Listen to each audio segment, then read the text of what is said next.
Sentía el sudor frío escurrir por mi nuca, pegando el cabello blanco y escaso a la piel arrugada. A los 86 años, una persona ya debería tener derecho a la tranquilidad, pero allí estaba yo, Guadalupe Morales, sentada en una silla de madera dura que parecía clavar 1000 agujas en mis huesos cansados. Al otro lado, mi hijo, Ricardo, no me miraba. Mantenía la barbilla en alto, con esa expresión de hombre agraviado que había ensayado toda su vida frente al espejo. El juez, un hombre de mediana edad con gafas que se le resbalaban por la nariz, hojeaba mis papeles con un aburrimiento visible. Me veía como yo sabía que todos allí me veían, una viejecita, tal vez un poco senil, con una historia fantasiosa, una madre acusando a su propio hijo.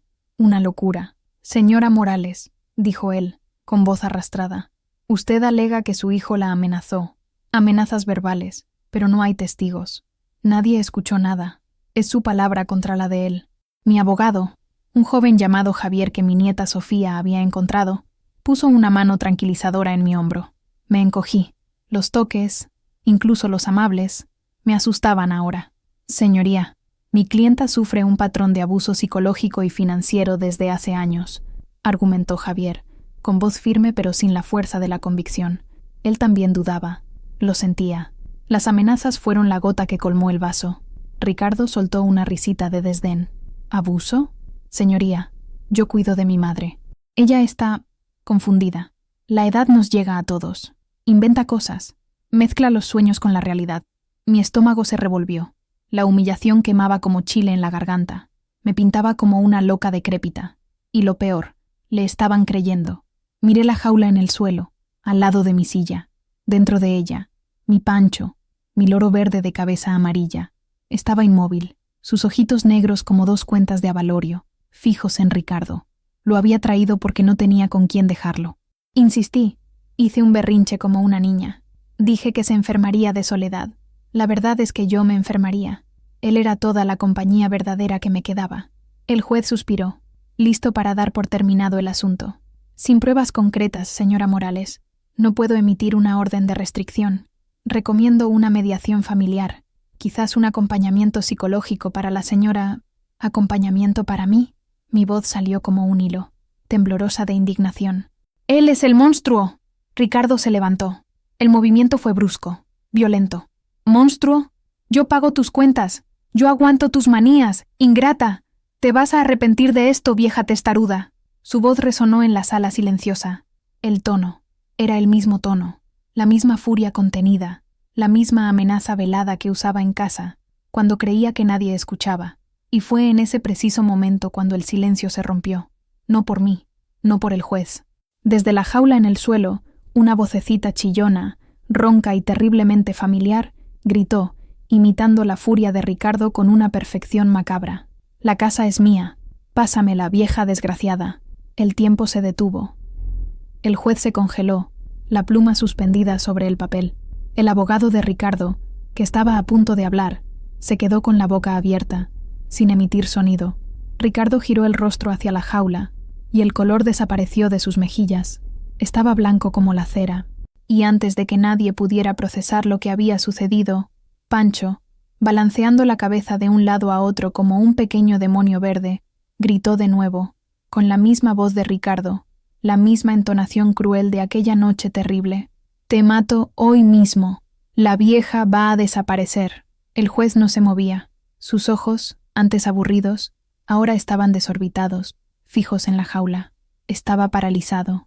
Y yo, por primera vez en 30 años, sentí una lágrima correr por mi mejilla. No era de tristeza, era de alivio.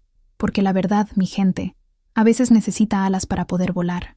Antes de sumergirme de cabeza en esta historia que todavía me eriza el alma, les pido un favorcito de amiga. Si creen que la verdad siempre encuentra una manera de aparecer, hasta por el pico de un loro, suscríbanse ya a nuestro rincón.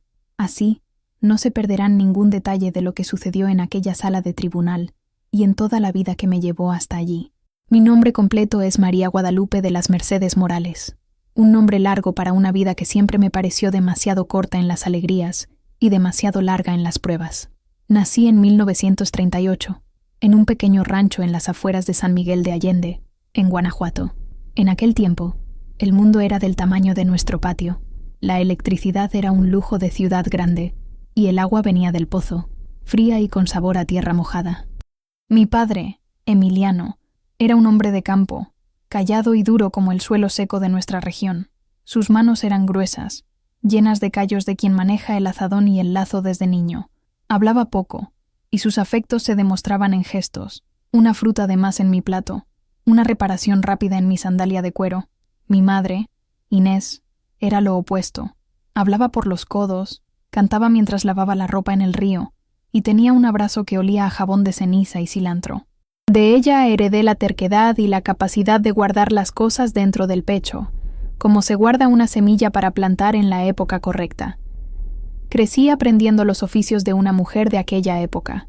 A los 7 años, ya sabía hacer tortillas, remendar ropa y cuidar de las gallinas. La escuela era un sueño lejano. Asistí durante 2 años, lo suficiente para aprender a dibujar mi nombre y a leer los titulares del periódico que envolvía las compras en la tienda del pueblo. La vida era simple y regida por el sol. Nos despertábamos antes de que saliera. Nos dormíamos poco después de que se pusiera. Me casé a los 17 años con Mateo, un muchacho guapo del rancho vecino. Tenía ojos que sonreían y la promesa de un futuro mejor. Construimos nuestra casita de adobe con nuestras propias manos, en el pedazo de tierra que mi padre me dio como dote. Era una casa pequeña, con 2 cuartos, una cocina con estufa de leña y un porche que daba a un pie de bugambillas moradas que planté el primer día. Allí, en esa casa, vi mi vida desarrollarse. Tuvimos 3 hijos. El mayor, Mateo Jr., era la copia del padre, tranquilo, trabajador, de pocas palabras. La más joven, Esmeralda, era mi sombra, soñadora, delicada, con un corazón demasiado grande para su pecho. Y en medio vino Ricardo. Desde pequeño Ricardo era diferente. Tenía una energía que no se calmaba, un genio que se ponía del revés por cualquier cosita. Si su hermano recibía un dulce más grande, él se tiraba al suelo y berrincheaba hasta ponerse morado. Si su hermana conseguía un elogio, él encontraba una manera de arruinar el momento. Mateo decía que era fuego de niño, que la vida lo amansaría, pero yo, en mi interior de madre, sentía una punzada de preocupación. Había algo en sus ojos, una llama de descontento que nunca se apagaba. No le gustaba el campo, odiaba el olor a estiércol, el trabajo en la milpa. Soñaba con la ciudad grande, con coches, dinero fácil, una vida que veía en las revistas viejas que el camionero de la leche nos traía. Mientras Mateo Jr. aprendía con su padre a cuidar la tierra, Ricardo aprendía a ser listo, a sacar ventaja, a mentir sin tartamudear. Mateo, mi marido, se fue pronto. Un mal en el corazón se lo llevó una tarde calurosa de agosto, dejándome viuda a los 45 años. Fue un golpe duro. De repente, yo era la cabeza de familia, la dueña de la casa, la responsable de todo. Mateo Jr. asumió el trabajo pesado. Esmeralda cuidaba de mí. Y Ricardo, Ricardo vio la muerte de su padre como una oportunidad de librarse de las ataduras del campo e ir tras sus sueños a la Ciudad de México. Y yo, en mi dolor y en mi culpa de madre que siempre cree que puede hacer más, le di el poco dinero que teníamos guardado. Fue el primero de muchos errores que cometí por amor, o por lo que yo creía que era amor. Ricardo partió a la capital con la promesa de que volvería rico para buscarnos. En los primeros meses, enviaba cartas llenas de optimismo. Hablaba de negocios, de contactos importantes, de un futuro brillante. Después, las cartas se hicieron más raras, las peticiones de dinero más frecuentes. «Es una inversión, mamá», decía. «Estoy a punto de cerrar un gran negocio». Yo vendía una gallina aquí, un cerdo allá, y le mandaba lo que podía. Mateo Jr. me advertía: «Mamá, te está engañando. Ese dinero no va a volver». Pero yo no quería escuchar. La esperanza de ver a un hijo exitoso era más fuerte que la razón. Esmeralda se casó y se fue a vivir a Querétaro. Mateo Jr. también formó su familia y se estableció en un terreno cercano. Yo me quedé sola en mi casita de adobe, con mis recuerdos y la espera de noticias de Ricardo. Volvió 10 años después. No llegó en un coche de lujo como había prometido, sino en la caja de un camión de frutas, con una maleta remendada y la mirada de quien ha sido derrotado por la vida. Estaba más delgado, con arrugas de preocupación alrededor de los ojos y un cinismo en la voz que antes no existía. Contó historias vagas sobre socios que lo traicionaron, negocios que salieron mal, mala suerte de todo tipo. Nunca admitió un fallo. un error de cálculo. La culpa siempre era de los demás. Se instaló en el cuarto que había sido suyo en la infancia. Al principio, fue un alivio tenerlo cerca. La casa, antes silenciosa, volvió a tener voces. Me ayudaba con las compras, reparaba una cerca rota, contaba historias de la ciudad grande que me fascinaban y asustaban al mismo tiempo. Me sentí menos sola. Pensé que, finalmente, mi hijo había vuelto a casa para cuidarme en la vejez. Pero la luna de miel duró poco. Poco a poco, el verdadero Ricardo empezó a aparecer. La frustración por sus fracasos lo había convertido en un hombre amargado e impaciente. No buscaba empleo. Decía que el pueblito era demasiado pequeño para sus ambiciones. Pasaba los días en el porche, fumando un cigarrillo tras otro, quejándose de la vida, del gobierno, del polvo, del calor. Empezó a controlar mi dinero de la pequeña pensión que Mateo me había dejado. «Deje que yo voy al banco por usted, mamá. Es peligroso que una mujer de su edad ande con dinero por ahí». Al principio se lo agradecí. Después me di cuenta de que el dinero se acababa antes de fin de mes. Cuando le preguntaba, se irritaba. «Usted no tiene ni idea de lo caras que están las cosas. ¿Cree que la comida crece en los árboles?». Me hacía sentir culpable por comer, por necesitar una medicina, por existir. La casa, mi refugio, empezó a convertirse en una prisión. Criticaba mi comida, mi ropa, mis amistades. Si la vecina, doña Elodia, venía a visitarme para charlar, él se quedaba cerca, con cara de pocos amigos, hasta que ella se sentía incómoda y se iba. Me aisló, poco a poco, hasta que mi única compañía constante era él, y el silencio, un silencio cargado de tensión, que podía romperse en cualquier momento por una explosión de ira por un motivo banal, el café que no estaba lo suficientemente caliente, una camisa que no estaba bien planchada, una pregunta que él consideraba estúpida. Me encogí. La Guadalupe parlanchina y testaruda fue dando paso a una versión más pequeña de sí misma, una viejecita que andaba de puntillas dentro de su propia casa, con miedo de hacer ruido, con miedo de desagradar a su propio hijo, y no le contaba nada a nadie, ni a Mateo Jr., ni a Esmeralda. Tenía vergüenza de haber fracasado como madre, de haber criado a un hombre así.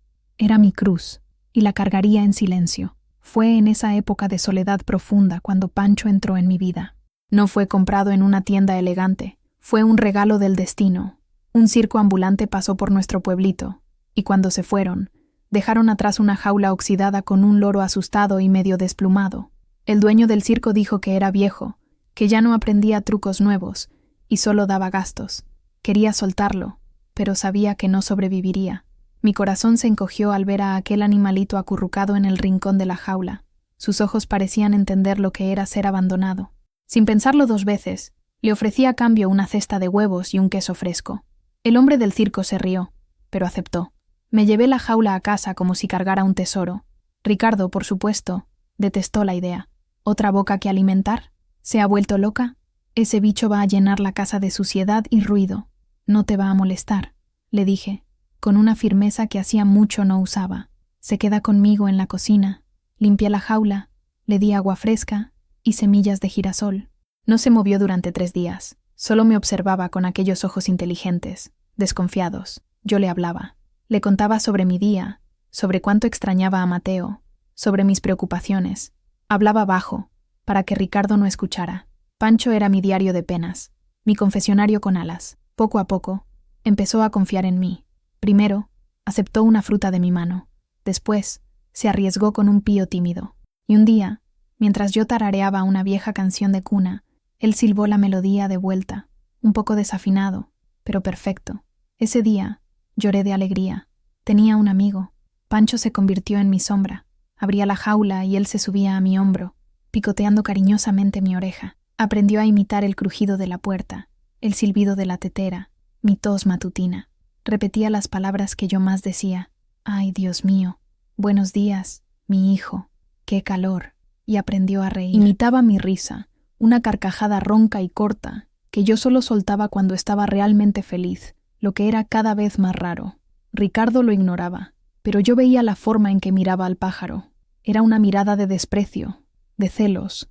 Pancho era la única criatura en esa casa que recibía mi afecto incondicional, y Ricardo no lo soportaba. Una vez, me gritó por un cambio mal dado en el mercado, y Pancho, desde su percha, soltó un graznido fuerte y agresivo en su dirección. Ricardo se giró y dijo con voz gélida: «Un día de estos le tuerzo el cuello a este bicho ruidoso». Esa noche, cerré la puerta de mi cuarto con llave por primera vez, y la jaula de Pancho se quedó al lado de mi cama. No era solo una mascota, era mi guardián, mi alarma, el único testigo silencioso del infierno en que se estaba convirtiendo mi vida. Él escuchaba todo, los gritos ahogados, mis súplicas, las amenazas susurradas de Ricardo, y como un buen guardián de secretos, solo escuchaba. Y lo guardaba todo en su memoria de pájaro, esperando el momento adecuado para devolverme la voz que yo había perdido. Las primeras grietas no aparecen en la pared, sino en el alma. Son finas como un hilo de cabello, casi invisibles. Empiezan con una palabra dura, una mirada de desprecio, un gesto de impaciencia, y tú lo ignoras. Te dices a ti misma que es el cansancio, el estrés, un mal día. Le pasas una capa de cal por encima, la cal de la excusa, del «no quiso decir eso», del «es su manera de ser». Pero la grieta sigue ahí, por debajo, creciendo en silencio, hasta el día en que la pared entera amenaza con derrumbarse. La primera vez que Ricardo me levantó la voz, de verdad fue por un plato de frijoles. Los había cocinado como siempre, con tocino y hoja de laurel, como le gustaban a Mateo. Ricardo se sentó a la mesa, dio un bocado y empujó el plato con fuerza. «Esto está salado. ¿Quiere matarme de presión alta?», gruñó. Yo lo probé. «No lo está, mi hijo. Está como siempre. Está diciendo que soy un mentiroso». Se levantó, la silla arrastrándose por el suelo de cemento pulido. Su voz subió una octava, llenando la pequeña cocina. «Yo digo que está salado. Ya no haces nada bien. Ni siquiera cocinar. Algo tan simple». Me encogí en la silla, el corazón latiendo desbocado. Nadie me había hablado así en mi propia cocina. «Perdóname. Te puedo hacer un huevo». «No quiero tu huevo. Se me quitó el hambre», gritó, y salió dando un portazo tan fuerte que uno de los platos de cerámica que estaban en el estante tembló y cayó al suelo, haciéndose 1000 pedazos. Me quedé allí, paralizada, mirando los trozos del plato que me habían regalado en mi boda, y lloré. Lloré en silencio, para que no me oyera, para no darle ese gusto. Limpié los pedazos, tiré los frijoles, y comí un trozo de pan seco, escondida en la despensa. Esa noche, la comida pareció saber a cenizas. Después de ese día, las explosiones se volvieron más frecuentes. Me humillaba delante de los demás. Si íbamos a la tienda, se quejaba del precio y decía en voz alta: «Mi madre no tiene ni idea del valor del dinero, gasta por gastar». Si un vecino me paraba en la calle para conversar, me apresuraba: «Vamos, mamá, no tenemos todo el día para chismes». Empezó a tratarme como a una niña incapaz. Escondía mis documentos, diciendo que podía perderlos. Se apoderó de mi tarjeta de la pensión, alegando que los cajeros automáticos eran muy complicados para mí. Me infantilizaba, minando mi confianza, haciéndome dudar de mi propia cordura. «¿Ya se le olvidó otra vez, mamá? Ya se lo dije ayer», decía con una falsa paciencia que era más cruel que un grito. Y yo, de hecho, empecé a olvidar cosas, no por la edad, sino por el miedo. El estrés constante creaba una niebla en mi cabeza. Olvidaba dónde había guardado las gafas, si ya me había tomado la medicina, qué iba a decir a mitad de una frase, y cada lapsus de memoria era un arma que él usaba en mi contra. «¿Ve? Usted ya no puede cuidarse sola. Menos mal que estoy aquí para cuidarla», decía, con una sonrisa que no llegaba a sus ojos. La casa de adobe, que Mateo y yo construimos con tanto amor, empezó a asfixiarme. Las paredes parecían encogerse, el aire se volvía más escaso. Las bugambillas del porche, que antes me daban alegría con sus flores moradas, ahora parecían tristes, marchitas. Sentían la tristeza de la casa, la energía pesada que emanaba de Ricardo. Y Pancho, mi compañero silencioso, lo absorbía todo. Cuando Ricardo gritaba, él se encogía en su percha, las plumas erizadas. Cuando yo lloraba en voz baja en mi cuarto, él emitía un sonido suave, un murmullo consolador, como diciendo: «Estoy aquí». No repetía las palabras de odio, todavía no. Era como si supiera que eran palabras venenosas, que no debían esparcirse por el aire. Las guardaba, almacenando la munición para una guerra que yo ni siquiera sabía que estaba por venir. En medio de toda esa oscuridad había un punto de luz. Mi nieta, Sofía, era hija de Esmeralda, mi hija menor. Tenía 25 años, estudiaba Derecho en Querétaro y poseía la dulzura de su madre y la terquedad de su abuela. Era una muchacha de fibra, con ojos inteligentes y un abrazo que tenía el poder de remendar los pedazos rotos de mi alma. Sofía venía a visitarme cada 15 días. Eran mis días de sol. A Ricardo no le gustaban sus visitas. La veía como una amenaza, alguien que podía ver a través de su fachada de hijo dedicado. Cuando Sofía llegaba, él se transformaba, se volvía solícito, traía café, le preguntaba sobre sus estudios, fingía una preocupación que yo sabía que era falsa. «Tu abuela está cada día más olvidadiza, Sophie», le decía, delante de mí, como si yo no estuviera allí. Menos mal que estoy aquí para asegurarme de que se tome las medicinas a la hora correcta. Sofía lo miraba con los ojos entrecerrados, desconfiada. Era demasiado lista para caer en su teatro. Veía mis ojos asustados, mi delgadez, mis manos que temblaban ligeramente cada vez que Ricardo entraba en la habitación. «Abuela, ¿estás bien?», me preguntaba en privado, cuando conseguíamos unos minutos a solas en el patio, mientras yo regaba mis rosales. «¿El tío Ricardo te está tratando bien?». Y yo, cobarde, mentía. «Claro, mija, él me cuida. Solo es su manera de ser, que es un poco brusca, pero tiene buen corazón». ¿Por qué mentía? Por vergüenza, por miedo a causar un problema en la familia. Y en el fondo, por una lealtad tóxica, un vestigio de ese amor de madre que se niega a creer que su hijo se ha convertido en un extraño. Pero Sofía no se dejaba engañar. Empezó a llamarme todos los días. Dejó su número de teléfono con el vecino, el señor Ignacio, pidiéndole que le avisara si escuchaba algo extraño. Me traía regalos que eran, en realidad, herramientas de independencia. Un teléfono móvil sencillo, con botones grandes, para que me llame cuando me extrañe. Un calendario enorme para colgar en la cocina, para que no pierda la noción de los días. Un pastillero semanal, para facilitar la organización de las medicinas. Cada gesto suyo era un mensaje. «Abuela, lo estoy viendo. Estoy aquí. No te rindas». En una de sus visitas, me encontró llorando en voz baja en la cocina. Ricardo había montado una escena porque quemé el arroz. Había dicho cosas horribles, que yo era un peso muerto, una inútil. Sofía no dijo nada. Solo me abrazó fuerte y dejó que mojara su hombro con mis lágrimas. Después, me secó el rostro y me miró fijamente a los ojos. «Abuela, esto no está bien. No mereces vivir así. Nadie lo merece. Pero, ¿qué puedo hacer, mija? Es mi hijo. Esta también es su casa». «No, abuela. Esta casa es tuya. El abuelo Mateo te la dejó a ti. Y el tío Ricardo no tiene derecho a hacerte infeliz dentro de ella». Aquellas palabras, dichas con tanta firmeza, encendieron una pequeña llama dentro de mí, una llama de indignación que pensé que ya se había apagado. Por primera vez en mucho tiempo, me permití pensar, ¿y si ella tuviera razón? ¿Y si no tuviera que aguantar todo esto callada? Fue Sofía quien me dio la idea. «Abuela, ¿has pensado en hacer un testamento? Para garantizar que tus voluntades sean respetadas, para proteger lo que es tuyo». No dijo, «para protegerte de Ricardo», pero el mensaje estaba claro. Proteger lo que era mío, la casa, la tierra, mi dignidad. Y fue ese día cuando una decisión empezó a tomar forma en mi corazón.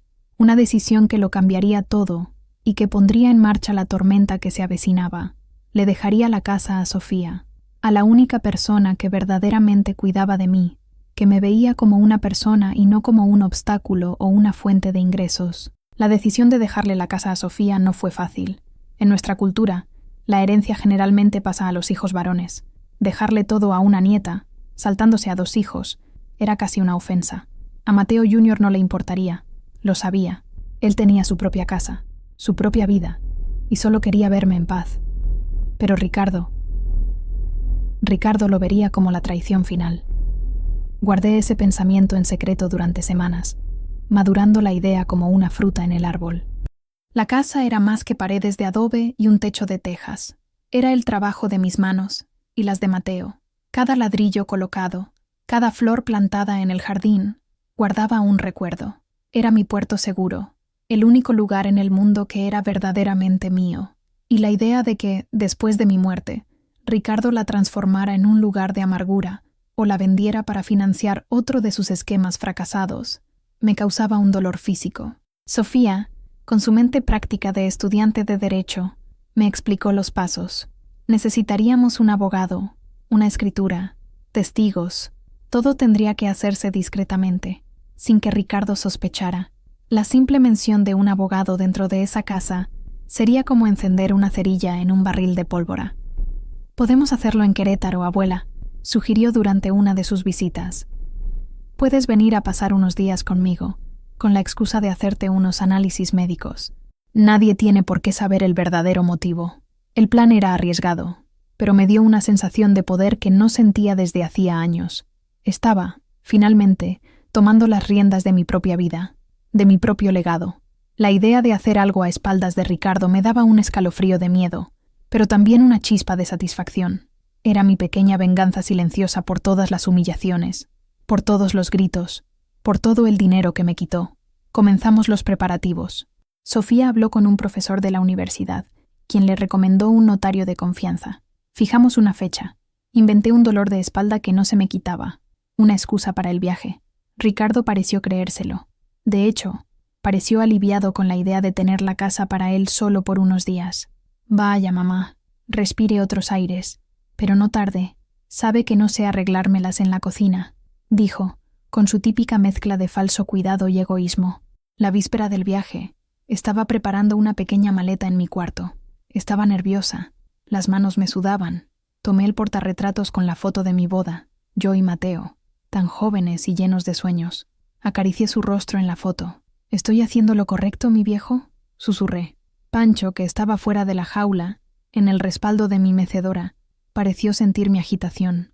Voló hasta mi hombro y me dio un suave picotazo en la mejilla. Luego, dijo una de las pocas frases completas que sabía, con mi propia voz. «Vaya con Dios, mija». Eran las palabras que siempre le decía a Sofía cuando se iba.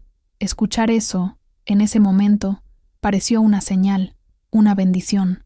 Apenas sabía que, mientras yo planeaba en secreto proteger mi futuro, Ricardo también tenía sus propios planes, y que nuestra colisión era inevitable. La semilla de la discordia no era la casa, ni el dinero, era la falta de respeto, la codicia. Y esa semilla, regada por años de silencio y miedo, estaba a punto de germinar de una forma monstruosa. En las semanas previas a mi viaje a Querétaro, la atmósfera en la casa se volvió aún más opresiva.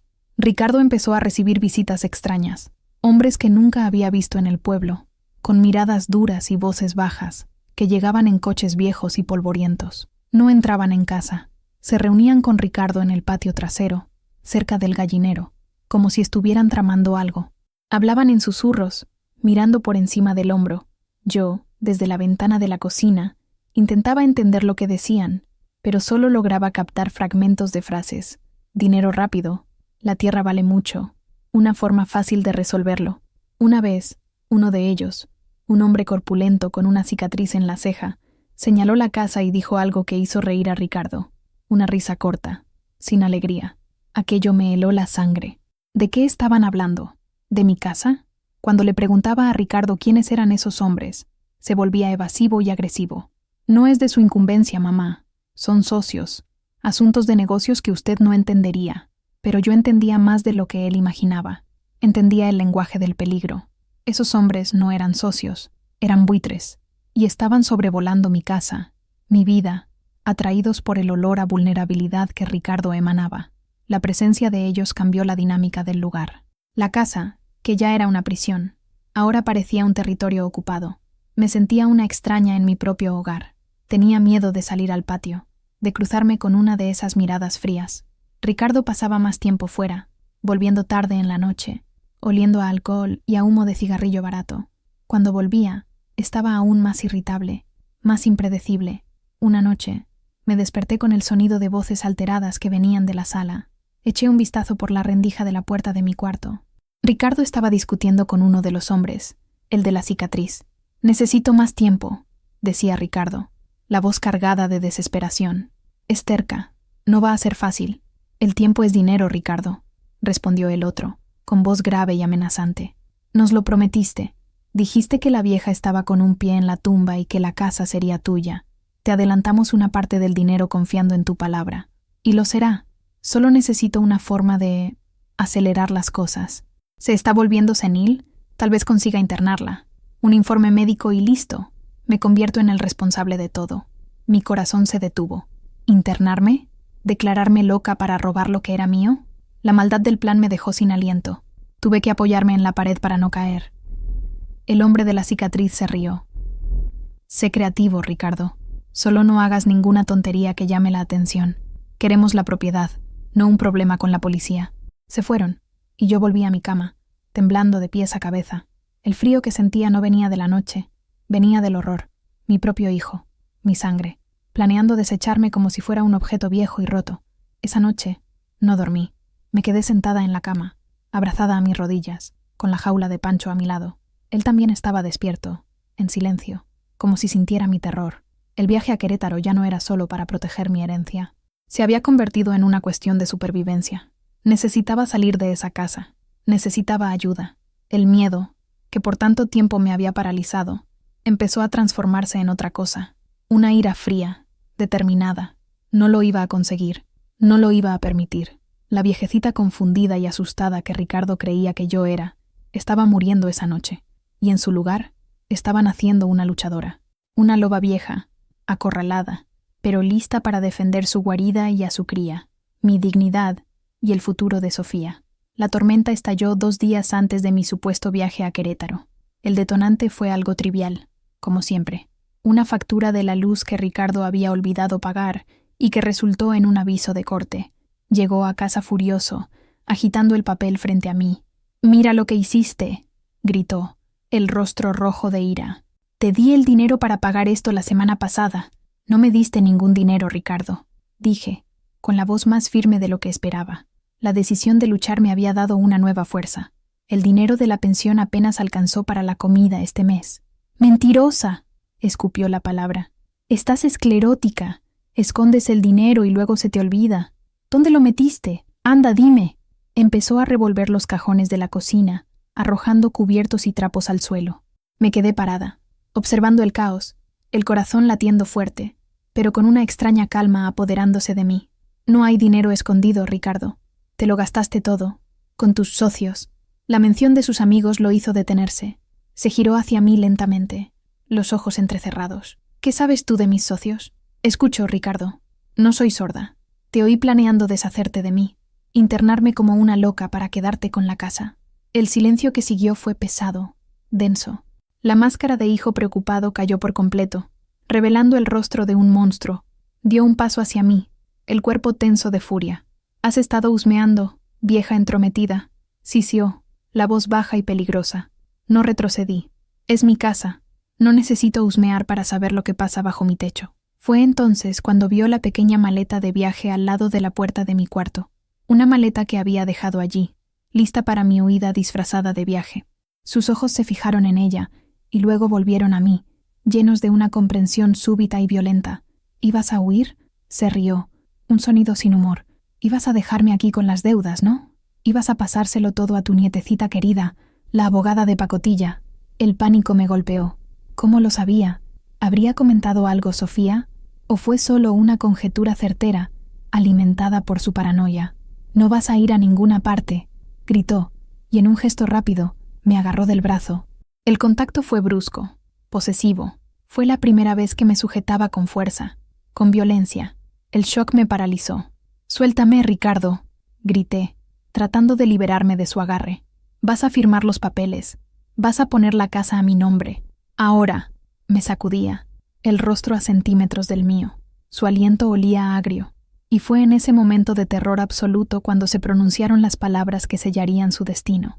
Empujado por mi resistencia, cegado por la codicia, berreó, la voz resonando por toda la casa. «¿Crees que tienes elección? Ya no tienes voluntad. La casa es mía. Pásamela, vieja desgraciada». Me empujó con fuerza. Perdí el equilibrio y caí hacia atrás, golpeándome la espalda contra la pared. El dolor fue agudo, pero el shock fue mayor. Me quedé allí, en el suelo, jadeando, mirando a mi hijo como si lo viera por primera vez. Un extraño, un enemigo. Me miraba desde arriba, con la respiración agitada. Parecía darse cuenta de lo que había hecho. Por un instante, vi un destello de pánico en sus ojos, pero fue reemplazado rápidamente por una fría determinación. «Será mejor que cooperes, mamá», dijo, con la voz ahora controlada, lo que era aún más aterrador. «Si te haces la graciosa de morirte antes de tiempo o de denunciarme, te mato hoy mismo. La vieja va a desaparecer y nadie la encontrará jamás. ¿Entendiste?». No respondí. No podía. Estaba atrapada en una pesadilla. Se alejó, fue al teléfono y marcó un número. «Hola, ¿es de la clínica?» «Sí, quiero confirmar el internamiento de mi madre. Guadalupe Morales. Confusión mental aguda, agresividad. Sí, mañana por la mañana». Colgó y me miró, caída en el suelo. «Mañana vienen a buscarte, y te irás tranquilita. O será peor». Salió de casa, dando un portazo. Me quedé sola, en el suelo de mi sala, con el dolor en la espalda y el alma hecha jirones. El mundo, tal como lo conocía, acababa de derrumbarse, y en medio de los escombros, solo podía pensar en una cosa. Lo iba a conseguir. Iba a destruirme, pero me olvidé de un detalle. No estaba sola. En su percha, dentro de la cocina, un testigo silencioso había escuchado cada palabra, grabado cada sílaba, cada inflexión de odio. Pancho estaba quieto, las plumas erizadas, los ojos fijos en la puerta por donde Ricardo había salido. Y no lo olvidaría. La noche que siguió fue la más larga de mi vida. Después de que Ricardo se fue, un silencio pesado y anormal se apoderó de la casa. No era el silencio de la paz, sino el silencio de un campo de batalla después de que los cañones se callan. Cada crujido de la casa, cada sonido del viento afuera, me hacía saltar de susto. Me arrastré hasta mi cuarto y cerré la puerta con llave, empujando una cómoda pesada contra ella para hacer una barricada. Me dolía el cuerpo donde me había golpeado contra la pared, pero era un dolor distante, ahogado por el zumbido del miedo en mis oídos. Me senté al borde de la cama, en la oscuridad, incapaz de encender la luz, como si la oscuridad pudiera esconderme. Su frase resonaba en mi cabeza, en un bucle infinito. La vieja va a desaparecer. No era una amenaza vacía. Lo vi en sus ojos. Él era capaz de internarme, de drogarme, de hacerme desaparecer. ¿Y quién me creería? Una vieja que, según él, estaba confundida y agresiva. Había preparado el terreno, minado mi credibilidad con todos a nuestro alrededor. Estaba sola, acorralada. Tomé el teléfono móvil que Sofía me dio. Las manos me temblaban tanto que apenas podía sujetarlo. Marqué su número. Sonó 1, 2, 3 veces. Buzón de voz. Claro, debía estar en clase, en la biblioteca. Dejé un mensaje, con la voz como un susurro entrecortado y desesperado. «Mija, necesito ayuda. Ven a buscarme, por favor». ¿Qué más podía hacer? ¿Llamar a la policía? ¿Qué les diría? Mi hijo me gritó y me empujó. Vendrían, hablarían con él, y Ricardo, con su encanto de actor, los convencería de que estaba teniendo una crisis. Y cuando se fueran, mi situación sería 1000 veces peor. Miré la jaula de Pancho, que había llevado al cuarto. Estaba anormalmente quieto. No hacía ninguno de sus ruiditos habituales. Solo me observaba desde su percha, con la cabeza inclinada, sus ojos negros reflejando la poca luz que entraba por la ventana. En ese momento, no era un pájaro. Era un cómplice de mi sufrimiento, un guardián de mi miedo. Empecé a hablarle, como siempre hacía, pero esta vez fue diferente. No era un desahogo, era un testamento. «¿Escuchaste, Pancho?», susurré. «¿Escuchaste lo que dijo? Nadie me va a creer. Soy solo una vieja senil. Pero tú escuchaste. Tú sabes la verdad». No solo respondió mirándome, y en esa mirada proyecté toda mi necesidad de validación. Vi en él, o quise ver, una comprensión profunda. Él era mi único testigo, un testigo que no podía hablar. La ironía era cruel. La única criatura que sabía la verdad era un loro. Las horas se arrastraron. La madrugada llegó, fría y sin estrellas. No pegué ojo. Me quedé allí, centinela de mi propio fin, imaginando el coche de la clínica llegando por la mañana, los enfermeros de blanco, la humillación de ser arrastrada fuera de mi propia casa. Fue entonces cuando un nuevo sentimiento comenzó a brotar en medio de la desesperación. Una terquedad ancestral, la misma que hizo a mi madre lavar ropa en el río helado para criar a sus hijos, la misma que hizo a mi padre arar la tierra seca año tras año, esperando la lluvia. La terquedad de los Morales. No iba a esperarlos. No iba a ser llevada como un animal al matadero. Cuando los primeros rayos de sol pintaron el cielo de gris, tomé una decisión. Tomé mi pequeña maleta, el bolso con mis documentos y el teléfono. Abrí la jaula de Pancho y lo llamé. Voló a mi hombro, anidando su cabeza en mi cuello. Con un esfuerzo inmenso, arrastré la cómoda lejos de la puerta. La abrí despacio. La casa estaba en silencio. Ricardo no había vuelto. Era mi oportunidad. Salí de puntillas. Crucé la sala que había sido escenario de mi humillación y abrí la puerta principal. El aire de la mañana, fresco y con olor a rocío, nunca me pareció tan dulce. Era el olor de la libertad. No sabía a dónde ir. La casa de Mateo Jr. estaba cerca, pero Ricardo podría encontrarme allí. Querétaro estaba demasiado lejos para ir a pie. El único lugar que se me ocurrió fue la casa del señor Ignacio, mi vecino del otro lado de la calle, un hombre viudo, discreto y amable. Crucé la calle de tierra, con el corazón en la boca, mirando a todos lados. Pancho seguía quieto en mi hombro, como si entendiera la necesidad del sigilo. Toqué la puerta de Ignacio, 1, 2 veces. Finalmente, oí pasos y la puerta se abrió, revelando su rostro somnoliento y preocupado. «Doña Lupita, ha pasado algo. Son las 5 de la mañana». Y allí, en el umbral de la puerta de mi vecino, mi valentía se derrumbó. Las lágrimas que había contenido toda la noche llegaron en un torrente. «Me va a internar, Ignacio», sollocé. «Necesita ayudarme». El señor Ignacio me acogió sin hacer preguntas. Me llevó a su cocina, preparó un té de manzanilla con manos temblorosas y me escuchó, mientras le contaba, entre sollozos y pausas para respirar, la historia de la noche anterior. Su rostro se transformaba. La somnolencia dio paso a la preocupación, y la preocupación a una indignación silenciosa y sombría. «Siempre lo sospeché, Lupita», dijo, en voz baja. La forma en que le hablaba en el portón, las visitas extrañas. A veces oía los gritos, pero nunca imaginé que llegaría a este punto. Perdóneme por no haber hecho nada antes. La culpa no es suya, Ignacio. Es mía, por haberlo permitido durante tanto tiempo. Pancho, ahora en una jaula improvisada que Ignacio tenía en el cobertizo, comía unas semillas, pareciendo ajeno al drama, pero de vez en cuando se detenía y me miraba, como si estuviera prestando atención. Ignacio era un hombre de acción. Tomó el teléfono y llamó a Sofía. Esta vez ella contestó. Le explicó la situación de forma calmada y objetiva, sin mi desesperación. Oí su voz al otro lado de la línea, alta y alarmada. «Voy en camino». Fue lo último que escuché antes de que Ignacio colgara. «Llega en 2 horas». Esas 2 horas fueron una mezcla de alivio y pánico. Alivio por estar a salvo. Pánico por lo que vendría después. ¿Y si Ricardo volvía y me veía allí? ¿Y si montaba un escándalo? Mientras esperábamos, Ignacio me contó algo que me heló la sangre. Había hablado con el doctor Benítez, el único médico de nuestro pueblo, unos días antes. El médico parecía preocupado. Me dijo que Ricardo lo había buscado, contó Ignacio. Dijo que estaba muy preocupado por su salud mental. Le contó que usted tenía alucinaciones, que estaba agresiva, que se olvidaba de comer.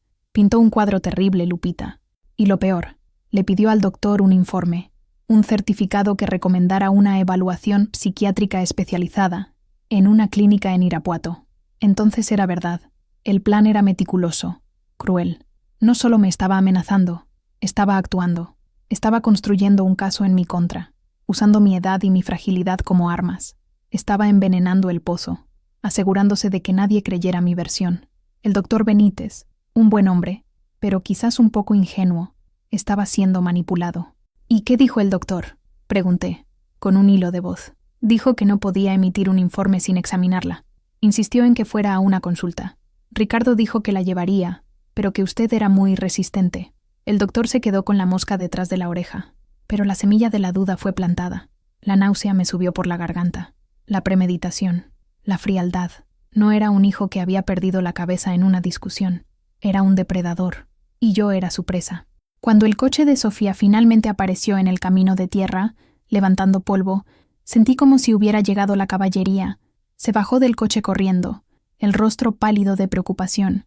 Cuando me vio, con los ojos hinchados y un moretón empezando a aparecer en el brazo donde Ricardo me sujetó, su expresión cambió a una furia helada que nunca le había visto. Me abrazó. «Se acabó, abuela. Te lo prometo. Se acabó. No volverá a tocarte». En ese momento, mientras Sofía me llevaba al coche, el vehículo de la clínica que Ricardo había llamado pasó a nuestro lado en la calle estrecha. 2 hombres de uniforme blanco miraron hacia mi casa. Vieron que estaba cerrada, se encogieron de hombros y siguieron de largo. Por poco, la imagen de ese coche blanco, una especie de ambulancia privada, quedaría grabada para siempre en mi memoria como el símbolo del destino del que había escapado por un pelo. Sofía no me llevó a Querétaro. Me llevó directamente a la comisaría de policía en la ciudad vecina, San Miguel. «No vamos a huir, abuela», dijo, con la mano firme en el volante. «Vamos a luchar. y por primera vez creí que era posible. El señor Ignacio no era solo un vecino. Ese día se convirtió en mi ángel de la guarda, un hombre de 70 y tantos años, delgado, de pelo blanco y piel curtida por el sol, viudo desde hacía más de una década. Él y su esposa, Consuelo, habían sido nuestros amigos de toda la vida. Después de que Consuelo se fue, él se encerró un poco en sí mismo, cuidando de su jardín y de sus recuerdos. Nuestra relación siempre fue de una cordialidad respetuosa. Un buenos días por encima de la cerca, un intercambio de esquejes de plantas, una ayuda cuando un animal se escapaba. Nunca imaginé que, en la hora de mi mayor desesperación, sería a su puerta a la que llamaría. Mientras esperábamos a Sofía, insistió en ponerme una venda en el brazo, que empezaba a ponerse morado. Sus manos, acostumbradas a tratar con la tierra, eran sorprendentemente gentiles. No era un hombre de muchas palabras, pero sus acciones hablaban más alto. Me trajo una manta, aunque no hacía frío, un gesto de consuelo que me calentó por dentro. Me contó que llevaba meses observando a Ricardo, un hombre que no respeta a su propia madre, no respeta a nadie, Lupita. Veía la forma en que la mandaba a entrar, como si fuera una niña. Oía la música alta hasta tarde en la noche cuando usted quería dormir. Pequeñas cosas, ¿sabe? Pero que juntas forman una gran maldad. Ignacio tenía sus propios dolores. Habló de cuánto extrañaba a Consuelo, de cómo el silencio en su casa a veces era ensordecedor. Uno cuida del otro hasta el final. Es una promesa que se hace. Ver a su hijo romper esa promesa sagrada me daba asco. Cuando llegó Sofía, se aseguró de contarle todo lo que había visto y oído a lo largo del tiempo. Las visitas de los hombres extraños, la discusión de la noche anterior, que escuchó desde la ventana de su cuarto, el tono de voz amenazante de Ricardo. «Seré su testigo, Lupita», dijo, con una firmeza que me conmovió. «En lo que necesite, en la policía, ante el juez, donde sea. La gente tiene que saber la verdad». Su valentía me contagió. Si ese hombre, que no tenía ninguna obligación conmigo, estaba dispuesto a involucrarse y a enfrentarse a Ricardo, ¿cómo podía yo seguir acobardada? Sofía se lo agradeció con los ojos llenos de lágrimas. «Gracias, señor Ignacio. Hoy le ha salvado la vida a mi abuela».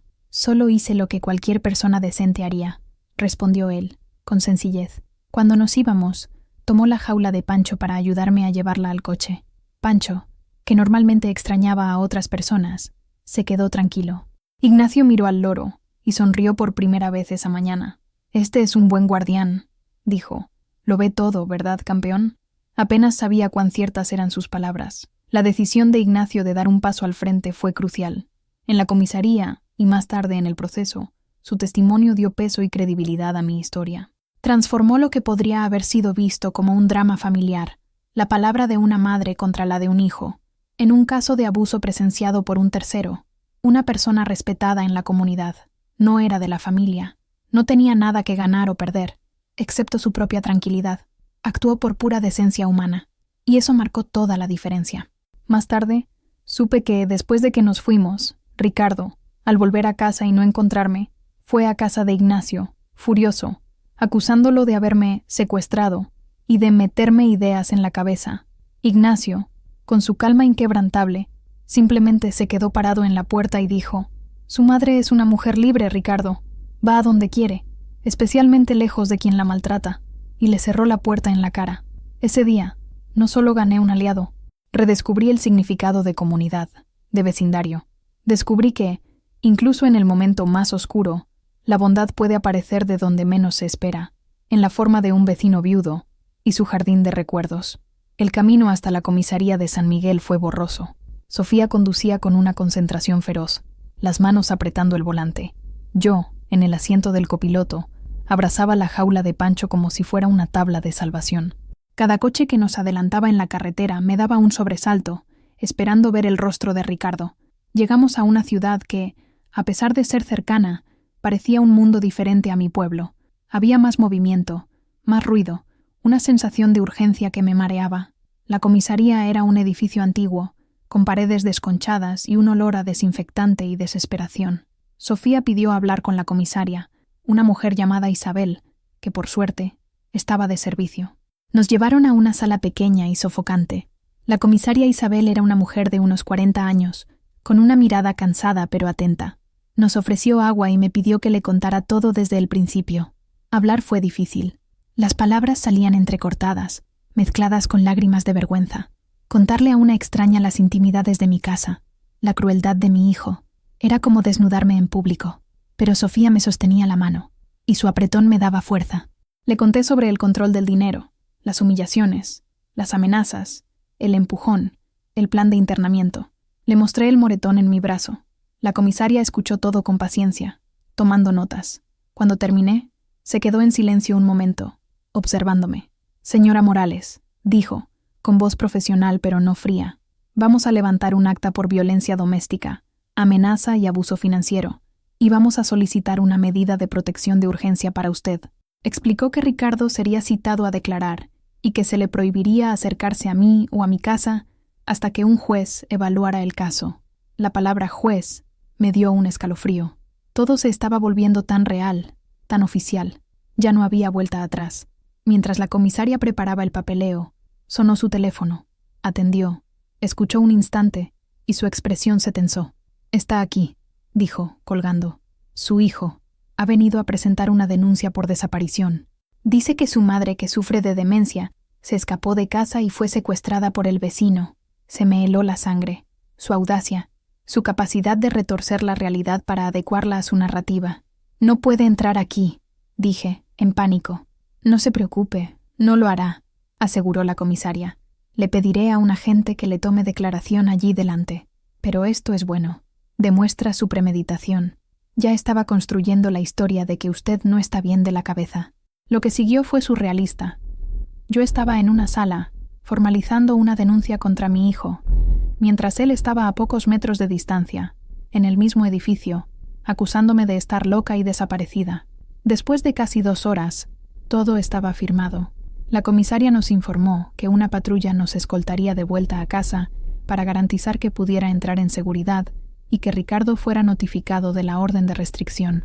El regreso fue aún más tenso. ¿Qué pasaría cuando me viera llegar con la policía? La imagen del enfrentamiento me aterrorizaba. Cuando llegamos a nuestra calle, el coche de Ricardo estaba aparcado frente a nuestra casa. Él estaba fuera, caminando de un lado a otro como un animal enjaulado. Al ver la patrulla, se detuvo. Su expresión cambió de preocupación fingida a sorpresa, y luego a una ira contenida cuando me vio bajar del coche de Sofía. Los 2 policías, un hombre y una mujer, se acercaron a él. Yo me quedé cerca del coche con Sofía, el corazón martilleando contra mis costillas. No podía oír lo que decían, pero veía la gesticulación. Ricardo empezó a hablar alto, señalándome a mí, a la casa de Ignacio. Estaba actuando, desempeñando el papel de hijo agraviado. El policía le entregó un papel, la notificación. Ricardo miró el documento y luego a mí. La mirada que me lanzó en ese momento fue la más aterradora de todas. No era de ira, era de odio puro, frío y calculador. Una mirada que prometía venganza. Se subió a su coche, hizo chirriar los neumáticos en la tierra y se fue. «Tiene 24 horas para retirar sus pertenencias de la casa», dijo la mujer policía, acercándose a nosotras. «Y no puede acercarse a menos de 300 metros de usted. Si viola la orden, llame inmediatamente». Entré en casa. En mi casa. Estaba desordenada, con las cosas que él había tirado al suelo, pero estaba en silencio. El aire parecía más ligero. Por primera vez en años, respiré hondo dentro de mis propias paredes, sin sentir miedo. El enfrentamiento había ocurrido, y yo había sobrevivido, pero sabía, en el fondo de mi alma, que aquello no era el final, era solo el comienzo de la guerra. Los días que siguieron fueron de una calma extraña y precaria. Ricardo apareció al día siguiente, acompañado por un policía como dictaba la orden, para recoger sus cosas. No me miró. Entró en su antiguo cuarto, llenó 2 maletas y una caja con sus pertenencias, y se fue en menos de 20 minutos. El silencio que dejó atrás fue ensordecedor. La casa, libre de su presencia opresiva, empezó a respirar de nuevo. Pasé el primer día entero limpiando. No era solo la suciedad física, era como si estuviera tratando de purificar el ambiente, de borrar los vestigios de su amargura. Aireé las habitaciones, cambié las sábanas, quemé incienso. Sofía se quedó conmigo los primeros días, con miedo de dejarme sola. Juntas, intentamos crear una nueva rutina, una rutina de paz. Pero la paz era solo superficial. La guerra ahora era silenciosa, librada por teléfono y a través de abogados. Ricardo contrató a un defensor de oficio y comenzó su contraofensiva. Impugnó la medida de protección, alegando que yo era mentalmente inestable y estaba siendo manipulada por mi nieta, quien, según él, solo estaba interesada en mi dinero y en mi casa. El pueblo, antes un lugar de rostros amigables, se convirtió en un campo minado. La gente me miraba de forma diferente. Algunos, con lástima. Otros, con desconfianza. Escuché los susurros en la tienda, en el mercado. Pobre Lupita. Se volvió senil. ¡Qué ingratitud! Echar a su propio hijo de casa. Dicen que la nieta quiere meter a la vieja en un asilo para quedarse con todo. Las mentiras de Ricardo, como malas hierbas, se estaban extendiendo, envenenando mi reputación. Llamaba a parientes lejanos, a antiguos amigos de la familia, contando su versión de la historia, haciéndose la víctima. La humillación era profunda. Yo, que siempre había cuidado mi nombre, el honor de mi familia, ahora era la villana de la historia, la madre desnaturalizada, la abuela senil.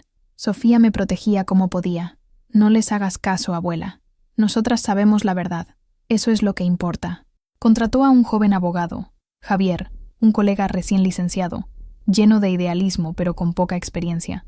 Era todo lo que podíamos pagar. Javier era amable y atento. Venía a mi casa para hablar, para que yo no tuviera que desplazarme. Escuchó mi historia con atención, pero yo veía la duda en sus ojos. El problema, doña Lupita, es la falta de pruebas materiales, explicó, una tarde, en mi porche. El abuso psicológico es lo más difícil de probar en un tribunal. No deja marcas visibles como un golpe. Las amenazas, a menos que alguien las haya grabado, es su palabra contra la de él, y él está usando su edad en su contra. La esperanza que sentía empezó a flaquear. ¿Y si el juez le creía a él? ¿Y si anulaban la medida de protección y él volvía? El miedo, que se había aquietado, volvió a atormentarme en las noches de insomnio. Pancho parecía sentir mi angustia. Se quedaba más cerca de mí de lo normal, picoteando mi cabello, emitiendo sus sonidos suaves. Se convirtió en mi barómetro emocional. Si yo estaba triste, él se quedaba quieto. Si yo lograba sonreír con algún buen recuerdo que Sofía evocaba, él silbaba una de sus melodías. En una de las visitas de Javier, estábamos en la cocina tomando un café. Yo me estaba desahogando, repitiendo por enésima vez las palabras exactas que Ricardo había usado esa noche terrible. Gritó, doctor, con todas las letras, la vieja va a desaparecer. Y habló de la casa, que era suya, llamándome vieja desgraciada. Nunca olvidaré ese tono de voz. De repente, Pancho, que estaba en su jaula allí cerca, erizó las plumas y soltó un fuerte graznido. Luego, se quedó en silencio, observándonos. Javier sonrió, una sonrisa triste. Si al menos él pudiera hablar, ¿verdad, doña Lupita? Tendríamos nuestro testigo perfecto. La frase fue dicha como una broma, un intento de aligerar la tensión. Pero para mí, no fue graciosa. Fue como un puñetazo en el estómago, porque él podía hablar. Repetía todo. ¿Por qué no repetía las frases más importantes, las que podrían salvarme?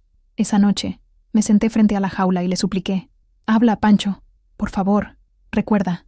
Vieja desgraciada. La vieja va a desaparecer. Habla, mi hijo. Mamá te necesita. Pero él solo me miraba con sus ojos de avalorio, guardando para sí el secreto que podría cambiar el rumbo de mi vida. La batalla era silenciosa, y mi arma más poderosa permanecía muda. Se fijó la fecha de la primera audiencia. Sería un encuentro preliminar con el juez, donde ambas partes presentarían sus argumentos para decidir si la medida de protección se mantenía, modificaba o revocaba. La proximidad de la fecha trajo una nueva ola de ansiedad. Javier, mi joven abogado, hacía lo que podía. Era metódico y dedicado. Pasaba horas conmigo, repasando cada detalle de mi historia, intentando encontrar inconsistencias en la narrativa de Ricardo. Me preparaba para lo que me esperaba en el tribunal. Van a intentar desestabilizarla, doña Lupita, me advirtió. El abogado de él le hará preguntas capciosas. Intentará hacerla parecer confusa, contradictoria.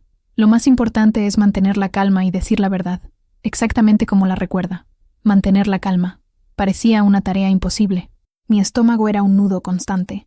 Javier y Sofía trabajaron incansablemente para construir nuestro caso, que parecía un frágil castillo de naipes. Reunieron lo que pudieron. El testimonio del señor Ignacio era nuestra pieza más fuerte.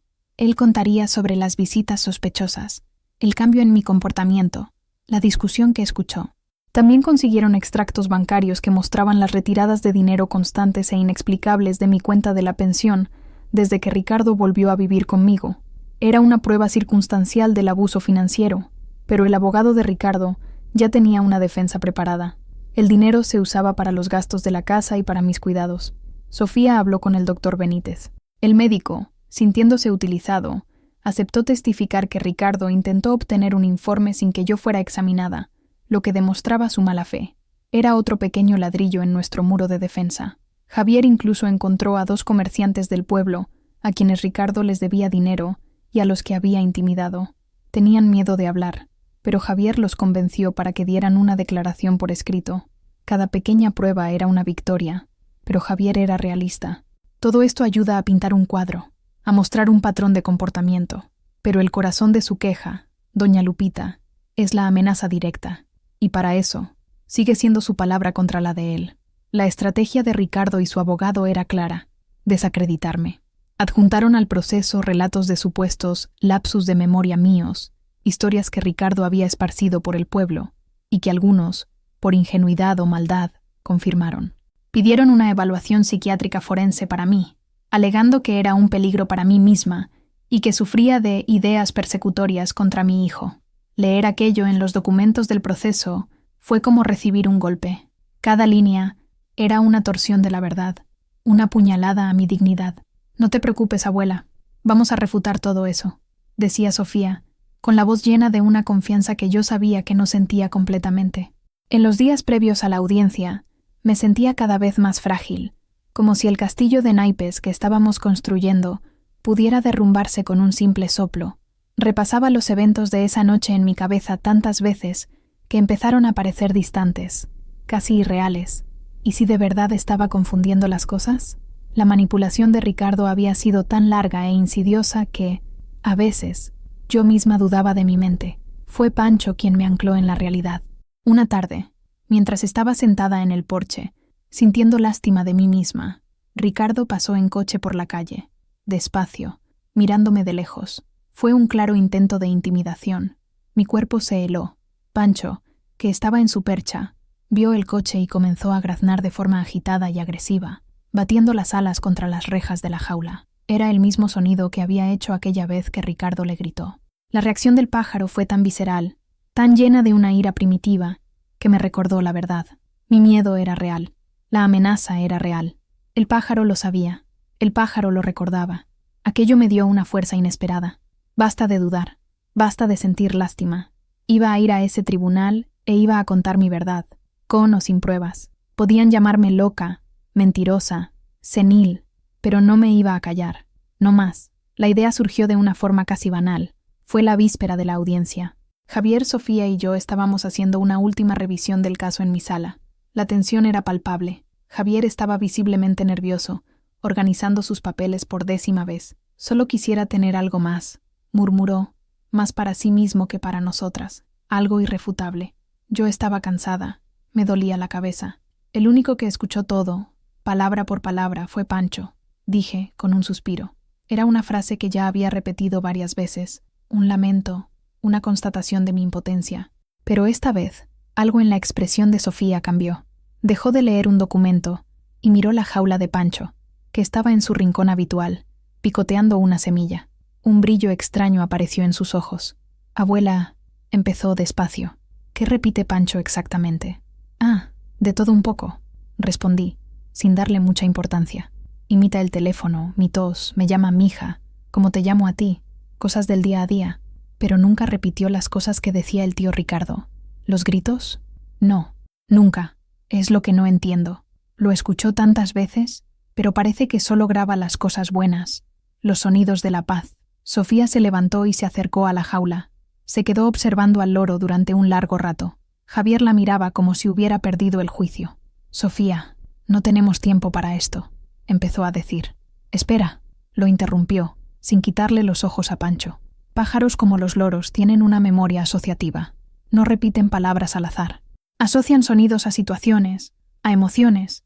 Quizás no ha repetido las frases de Ricardo porque la emoción asociada a ellas es el miedo, la ira. Quizás necesita el detonante adecuado». Javier negó con la cabeza, incrédulo. «Sofía, ¿A dónde quieres llegar? No podemos llevar un loro al tribunal y esperar que declare. Es ridículo. El juez nos echaría de la sala. Sé que es ridículo. Se giró hacia él, la voz repentinamente intensa. ¿Pero qué tenemos que perder? Nuestro caso es débil. Tú mismo lo dijiste. La palabra de mi abuela contra la de un manipulador carismático. Necesitamos un milagro, algo que rompa la lógica, que los sorprenda. Yo miraba de uno a otro, confundida. ¿Llevar a Pancho al tribunal? La idea era tan absurda que resultaba cómica. Piénsalo, Javier, continuó Sofía, su mente trabajando a 1000 por hora. No vamos a anunciarlo como testigo. Estará allí como la mascota de mi abuela. Es una señora mayor, sola, y el pájaro es su única compañía. Puede alegar que no tenía con quién dejarlo, que se enferma si se queda solo. Es plausible. Se quedará quieto en su jaula. A nadie le importará. ¿Y entonces?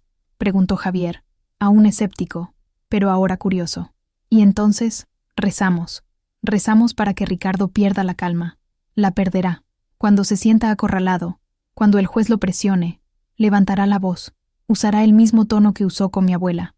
Y quizás, solo quizás, ese tono sea el detonante que Pancho necesita. El silencio se apoderó de la sala.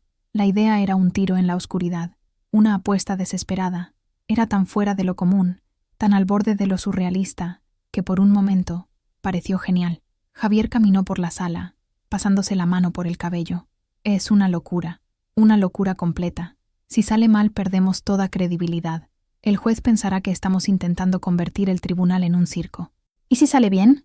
Lo desafió Sofía. Miré a mi pajarito, mi Pancho, mi confidente silencioso. Le pedí tanto que hablara, que me ayudara. ¿Y si esta era la única manera? ¿Ponerlo en el ojo del huracán y rezar para que su memoria se despertara? Quiero llevarlo, dije, con voz baja pero firme. Todos me miraron. Es mi único testigo. Merece estar allí. Si no dice nada, al menos tendré a mi amigo conmigo en el peor día de mi vida. Mi determinación pareció sellar la cuestión. Javier suspiró, derrotado. Está bien, que Dios nos ayude, pero si el juez ordena sacar al pájaro, lo sacamos sin discutir. Y si alguien me pregunta, la idea no fue mía. Sofía sonrió, una sonrisa de pura adrenalina. Trato hecho. Y así se trazó nuestro plan más improbable. Esa noche, mientras limpiaba la jaula y le daba a Pancho su fruta favorita, le susurré: «Mañana es el gran día, mi hijo. No me decepciones». Él solo parpadeó sus ojitos negros hacia mí, como si guardara el secreto más grande del mundo. Y, de hecho, lo guardaba. El día de la audiencia amaneció gris y húmedo, un reflejo perfecto de mi estado de ánimo. Apenas había dormido, dando vueltas en la cama, atormentada por escenarios de fracaso y humillación. Vestirme fue una tarea hercúlea. Sofía me había separado un vestido sencillo, de color oscuro, y un rebozo para los hombros. Al mirarme en el espejo, vi a una viejecita frágil, con ojeras profundas y ojos asustados. ¿Cómo alguien miraría esa figura y vería a una luchadora? Cubrí la jaula de Pancho con una tela, como si estuviera contrabandeando algo ilegal. Él estaba quieto, sintiendo mi tensión. El viaje en coche hasta el juzgado fue silencioso. Javier iba en el asiento trasero, revisando sus notas, con el ceño fruncido de concentración. El juzgado era un edificio aún más intimidante que la comisaría. Tenía columnas de piedra y una pesada puerta de madera que parecía la entrada a otro mundo, un mundo de reglas que yo no entendía, donde la verdad era algo a discutir y negociar. La sala de espera era un purgatorio, bancos de madera en fila, gente con rostros preocupados, abogados hablando en voz baja con sus clientes. Cada minuto allí parecía una hora. Mantenía la jaula cubierta en mi regazo, el corazón latiendo descontroladamente. Y entonces lo vi. Ricardo llegó, acompañado de su abogado, un hombre de traje caro y sonrisa arrogante. Ricardo estaba bien vestido, con el pelo peinado y la barba hecha. Parecía tranquilo, confiado. Al vernos, esbozó una sonrisa triste, la sonrisa de un hijo dolido, y asintió levemente con la cabeza en mi dirección. Era puro teatro, una actuación para cualquiera que estuviera observando. Mi estómago se contrajo. Sentí ganas de vomitar. Sofía me apretó la mano con fuerza. «No lo mires, abuela. Finge que no existe». Pero era imposible. Su presencia llenaba el ambiente, succionando el aire. Él y su abogado se sentaron al otro lado de la sala, creando una división clara. El tiempo se arrastraba.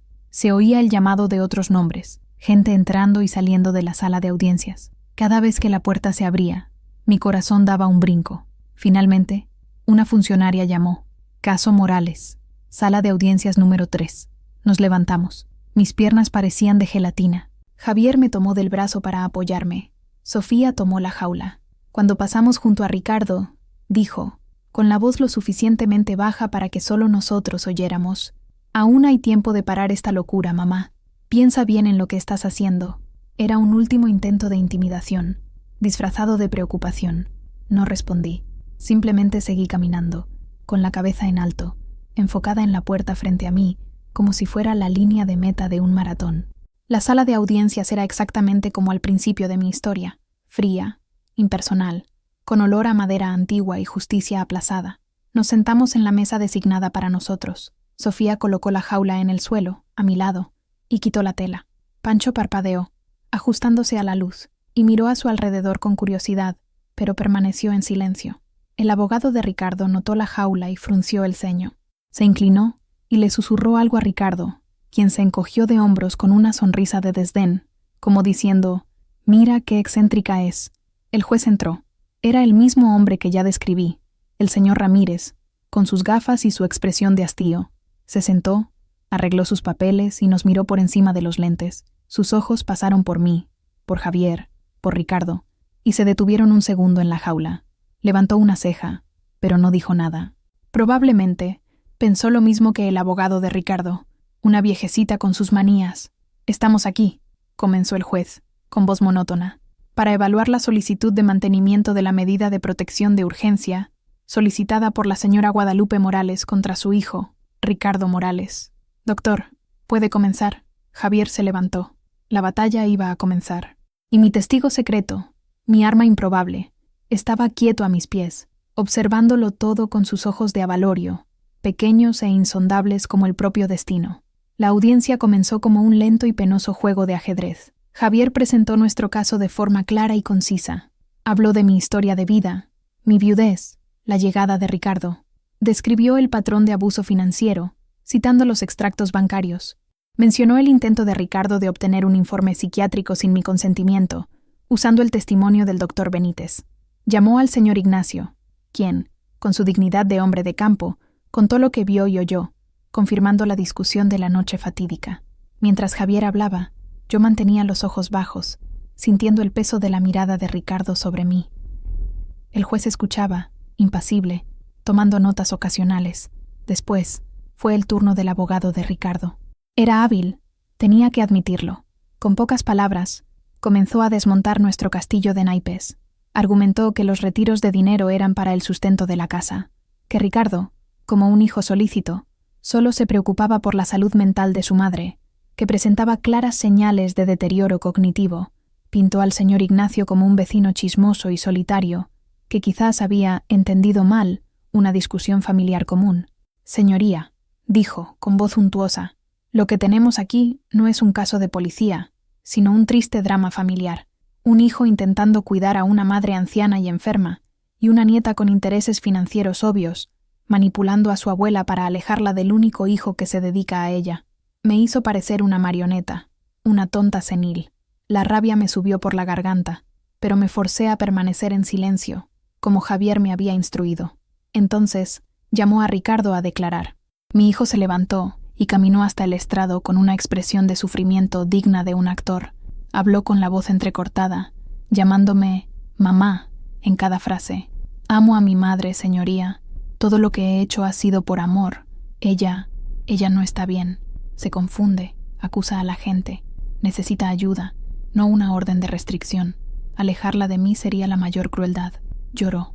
Lágrimas de cocodrilo corrieron por su rostro. Miré al juez y vi en sus ojos un destello de compasión por Ricardo. Le estaba creyendo. Su actuación era perfecta. Javier intentó contraatacar. Cuestionó a Ricardo sobre las deudas, sobre los socios. Ricardo lo negó todo, diciendo que eran calumnias inventadas por Sofía para indisponerme contra él. La audiencia se alargaba, y mi esperanza se desvanecía. La lógica estaba de su lado. Su historia era más simple, más digerible. La madre anciana y confusa, el hijo dedicado. Mi historia era compleja. llena de matices de abuso psicológico que eran invisibles a los ojos de la ley. El juez suspiró, mirando el reloj. Parecía haber llegado a una conclusión. Bien, he escuchado a ambas partes, dijo, su voz ya tomando un tono de cierre. Y aunque haya alegaciones preocupantes, las pruebas de una amenaza directa son frágiles. Se basan únicamente en el testimonio de la señora Morales, quien, con todo respeto, puede tener su percepción afectada por la edad. Mi corazón se hundió. Iba a revocar la orden. Iba a enviar a Ricardo de vuelta a mi vida. Por lo tanto, sin pruebas concretas, señora Morales, no puedo mantener una medida tan drástica como una orden de restricción. Recomiendo una mediación familiar, quizás un acompañamiento psicológico para la señora. Fue en ese momento, al escuchar las mismas palabras que había dicho al inicio de mi narrativa, cuando la desesperación se apoderó de mí. «¡No! ¡Mintió! ¡Amenazó con matarme!», grité, perdiendo el control, levantándome de la silla. Javier me puso la mano en el brazo, intentando calmarme. «Doña Lupita, por favor». Ricardo, viendo mi explosión como una confirmación de su tesis de que yo era agresiva e inestable, se levantó también, el rostro transfigurado por una furia justa y teatral. «Ve, señoría, de esto hablo, es incontrolable. No aguanto más esta ingratitud. Yo pago sus cuentas. Yo aguanto sus manías. Ingrata, se va a arrepentir de esto, vieja testaruda». Su voz, el tono, era el mismo, la misma arrogancia, la misma furia. Había caído en la trampa que ni él, ni el juez, ni siquiera Javier, sabían que existía, y fue cuando ocurrió el milagro. El eco de las palabras de Ricardo aún flotaba en el aire de la sala cuando un sonido completamente inesperado rasgó el silencio. Era un sonido chillón, agudo, un grito que no pertenecía a ese ambiente solemne. «La casa es mía, pásamela, vieja desgraciada». La voz vino del suelo, de dentro de la jaula a mi lado. Era la voz de Pancho, pero no era su voz de pájaro. Era una imitación perfecta, aterradora, de la voz de Ricardo en el apogeo de su furia. La misma entonación, la misma brutalidad, la misma cadencia. La sala entera se congeló. El juez, que estaba a punto de dar el martillazo, se detuvo con la mano en el aire. Su expresión de tedio se deshizo, reemplazada por una incredulidad absoluta. El abogado de Ricardo, que sonreía con mi explosión, se quedó con la boca abierta, la sonrisa congelada en el rostro. Ricardo se giró bruscamente en dirección a la jaula. El color desapareció de su rostro. Se puso pálido, lívido, como si hubiera visto un fantasma. El sudor brotó en su frente. Nadie se movía, nadie respiraba. El único sonido era el zumbido de la lámpara fluorescente en el techo. Y entonces, Pancho, balanceándose en su percha, como un actor poseído, gritó de nuevo. La segunda frase, la frase que selló mi destino esa noche y que ahora sellaría el de Ricardo. «Te mato hoy mismo. La vieja va a desaparecer». La imitación era tan precisa que contenía hasta la ligera falta de aire de Ricardo entre las palabras, el siseo de odio. Era la grabación viva, irrefutable, de esa noche de terror. El impacto fue devastador. Fue como si la propia verdad hubiera encontrado una voz y hubiera elegido el pico de un loro para manifestarse. El abogado de Ricardo fue el primero en recuperarse, balbuceando: «Señoría, esto es un truco, un pájaro entrenado, es un absurdo». Pero la reacción de Ricardo lo traicionó. No estaba indignado, estaba aterrorizado. Sus ojos estaban fijos en la jaula, desorbitados de horror. Sabía que no era un truco. Estaba escuchando el eco de su propio crimen. El juez Ramírez bajó la mano lentamente, se quitó las gafas, las limpió con un pañuelo y se las volvió a poner, como si quisiera asegurarse de que no estaba soñando. Miró de la jaula a Ricardo y de Ricardo a mí, y por primera vez ese día me vio, de verdad, no a la viejecita confusa, sino a la víctima. «Señor Morales», dijo el juez, la voz ahora desprovista de cualquier monotonía, afilada como una cuchilla. «¿El pájaro suele decir esas cosas?». Ricardo intentó responder, pero la voz no le salía. Solo negaba con la cabeza, pero su cuerpo entero gritaba: «Sí». Y Pancho, como si entendiera que el escenario aún era suyo, soltó una última frase, pero esta vez no era la voz de Ricardo. Era la imitación perfecta de mi llanto bajito, desesperado, de esa noche, seguido de un susurro: «¡Ay, Dios mío! ¡Ay, Dios mío!». Aquello fue el golpe de gracia, la reproducción no solo de la amenaza, sino de mi sufrimiento. El juez Ramírez golpeó la mesa con el mazo. El sonido resonó como un disparo en la sala silenciosa. Se suspende esta audiencia.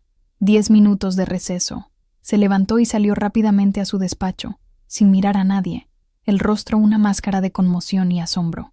Caí sentada en la silla, las piernas finalmente cediendo. Sofía me abrazó, llorando y riendo al mismo tiempo. Javier estaba de pie, mirando la jaula con una expresión de quien acababa de presenciar una aparición divina. Al otro lado de la sala, Ricardo se derrumbó en su silla, la cabeza entre las manos. La actuación había terminado.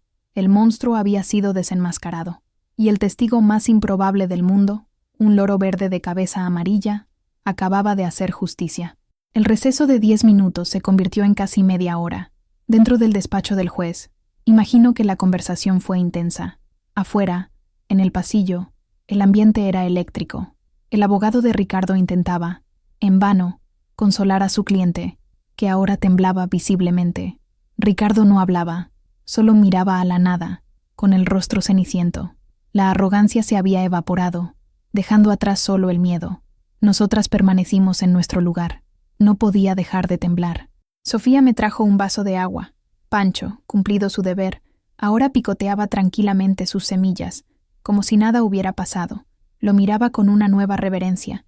No era una mascota, era un milagro. Cuando el juez Ramírez regresó, su postura era otra. El hastío había dado paso a una gravedad solemne. Se sentó. Miró directamente a Ricardo, y sus ojos ya no contenían duda, solo una decepción fría y cortante. «Señor Morales», comenzó el juez, con voz firme, «la ley se basa en hechos, pruebas y testimonios. Y hoy, en esta sala, hemos tenido un testimonio de la naturaleza más extraordinaria. Un loro no puede ser legalmente considerado un testigo. Sus palabras no pueden ser transcritas como una declaración jurada». Mi corazón dio un vuelco de pánico. El abogado de Ricardo esbozó una sonrisa de alivio. Sin embargo, continuó el juez, haciendo una pausa dramática, la ley tampoco es ciega a las circunstancias que rodean los hechos. Y lo que ha sucedido aquí hoy sirve como un poderoso elemento corroborativo. No son las palabras del pájaro en sí las que constituyen la prueba, sino la reacción de usted a ellas, señor Morales, su reacción de puro e innegable terror. La sonrisa del abogado murió. La reacción de su cliente, dijo el juez, dirigiéndose ahora al abogado, fue la confesión más elocuente que he visto en toda mi carrera. Además, las palabras del animal, cuando se contextualizan con la declaración de la víctima y de los testigos, pintan un cuadro claro y aterrador de abuso y amenaza. Se giró hacia mí. «Señora Morales, le pido disculpas. Disculpas por mi duda inicial. Ha demostrado un coraje inmenso al traer su verdad a este tribunal». Las lágrimas corrieron por mi rostro, pero esta vez eran de validación, de ser finalmente vista y escuchada. El juez tomó el mazo. «Con base en los eventos ocurridos en esta sala, sumados a las declaraciones y pruebas presentadas, la decisión de este tribunal es la siguiente. La medida de protección de urgencia no solo se mantiene, sino que se amplía. El señor Ricardo Morales tiene prohibido permanentemente acercarse a menos de 500 metros de su madre, la señora Guadalupe Morales, de su residencia y de su lugar de trabajo, si llegara a tenerlo. Tiene prohibido hacer cualquier tipo de contacto, ya sea por teléfono, mensaje o a través de terceros». Hizo una pausa, mirando duramente a Ricardo. «Adicionalmente, debido a la gravedad de las amenazas que han sido vocalizadas hoy, voy a remitir este caso al Ministerio Público para que se investigue la posibilidad de una acción penal por amenaza y coacción, y determino que el señor Ricardo Morales se someta a una evaluación psicológica obligatoria y a un programa de control de la ira». La sentencia fue como una serie de martillazos, cada uno rompiendo una de las cadenas que me ataban. «En cuanto a la propiedad», continuó el juez, «es claro para este tribunal que el señor Ricardo Morales no posee el equilibrio emocional necesario para ser el cuidador de su madre o el administrador de sus bienes. Cualquier intento de disputar la posesión del inmueble será visto por esta corte como un acto de mala fe y persecución». Golpeó el mazo. Caso cerrado. Ricardo no se movió. Parecía una estatua de sal. Su abogado lo codeó, y él se levantó mecánicamente, con los ojos vacíos. Al salir de la sala, no me miró. La derrota lo había vaciado por completo. La justicia, que por tanto tiempo me pareció una señora ciega y sorda, Ese día había encontrado un par de oídos muy agudos, y pertenecían a un loro. La balanza, que pendía tan pesadamente del lado de la mentira, había sido equilibrada por el peso de unas plumas verdes. La noticia de lo que ocurrió en el tribunal se extendió por nuestro pueblo como la pólvora. Al principio, la gente no lo creía. ¿Un loro testigo? Parecía cosa de telenovela, de leyenda. Pero cuando el señor Ignacio y el doctor Benítez confirmaron la historia, la incredulidad dio paso a un asombro colectivo.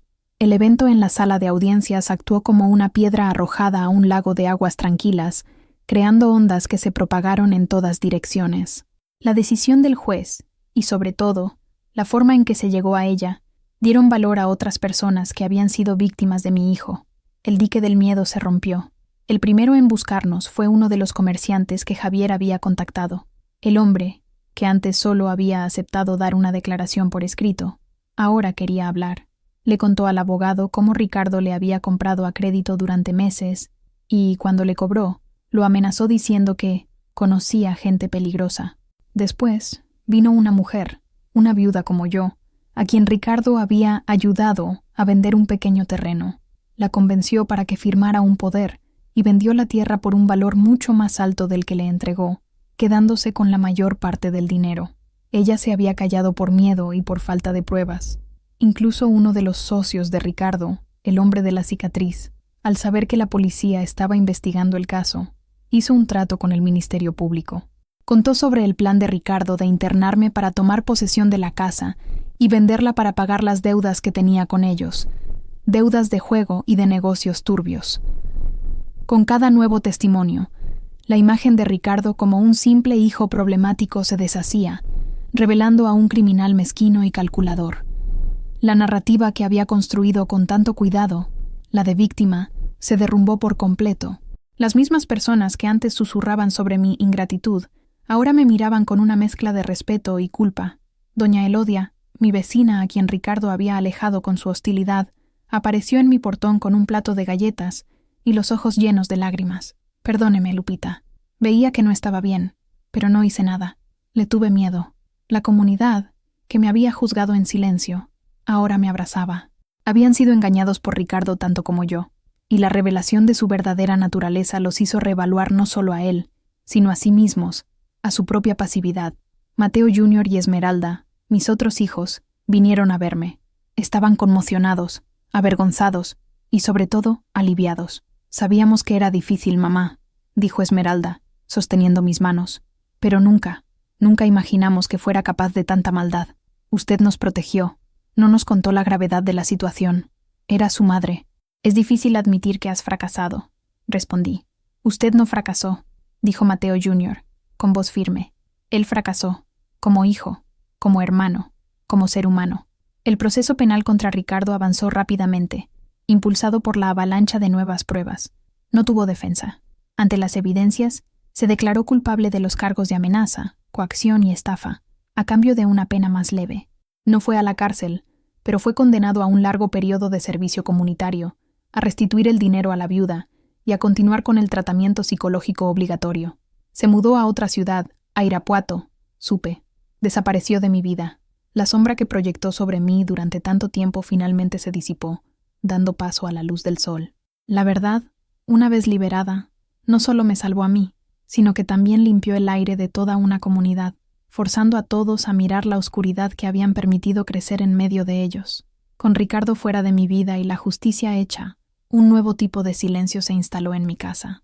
No era el silencio tenso de antes, cargado de miedo. Era un silencio calmado, sereno, el silencio de la paz. Las primeras semanas fueron de redescubrimiento. Redescubrí el placer de caminar por mi propia casa sin pisar huevos, el placer de cocinar lo que quería, de escuchar mi música en la radio, de dejar la puerta abierta para que entrara la brisa de la tarde. Eran pequeñas cosas, libertades que había perdido y que ahora saboreaba como un banquete. Sofía cumplió su promesa. Con la ayuda de Javier, se encargó de todo el papeleo para que la casa y el terreno fueran oficialmente registrados a su nombre, con una cláusula de usufructo vitalicio para mí. Eso significaba que la casa era suya en el papel, pero yo tenía el derecho de vivir en ella hasta mi último día. Era la garantía de que nadie, nunca más, podría quitarme mi hogar, Firmar esos papeles fue uno de los momentos más emocionantes de mi vida. Era el cierre de un ciclo de miedo y el comienzo de un nuevo capítulo de seguridad. La vida en el pueblo volvió a la normalidad, pero a una normalidad diferente. La gente me trataba con un nuevo respeto. Ya no era solo la vieja Lupita. Era doña Guadalupe, la mujer que enfrentó a su propio hijo en el tribunal y venció. La mujer cuyo loro hizo lo que nadie más pudo. Pancho se convirtió en una celebridad local. Los niños pasaban por mi puerta y gritaban, «¡Habla, Pancho!», con la esperanza de oírlo decir alguna de sus famosas frases. Pero él, como un artista que se niega a repetir su mayor éxito, nunca más pronunció las palabras de Ricardo. Volvió a ser mi loro de siempre, imitando al cartero, silbando canciones antiguas y llamándome mija. Era como si supiera que su misión estaba cumplida. El señor Ignacio se convirtió en un amigo constante.